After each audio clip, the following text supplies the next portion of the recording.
Hello and greetings from Tokyo, Japan. I'd like to introduce you to something that I've spent quite a bit of time working on recently.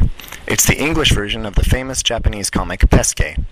This is one of Japan's all-time classic comics, written by the legendary cartoonist Shunji Sonoyama.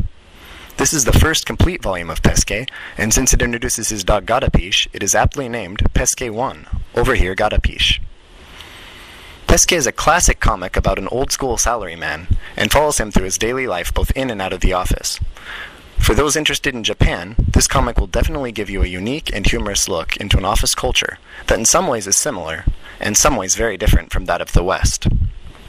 Also, this comic was written between 1979 and 1992, and is set right around then, during Japan's economic bubble era. So for those of you who know anything about Japan, this comic will also give you an interesting look into that period as well. As you can see, we are currently looking at it on an iPad, but it is made in Kindle format, so it will look great on Kindle devices and any devices that run a Kindle application, just like the iPad.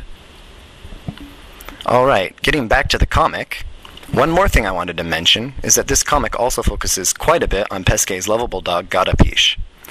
Despite his apartment's no pet rule, Peske falls in love with Gatapish as a puppy and decides he's gotta have him. The dog is cute and lovable, and like non-speaking comic pets, Gatapish speaks through actions and not words.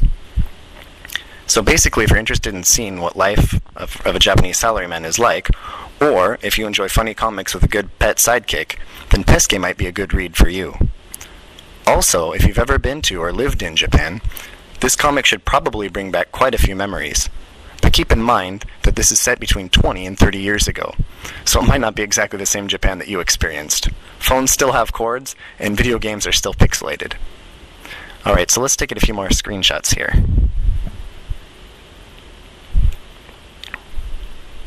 And there's this one.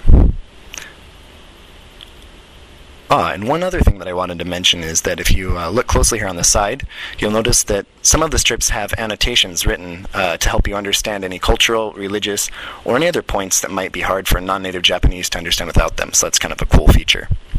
So, that's it. That was Peske 1, over here Gatapish.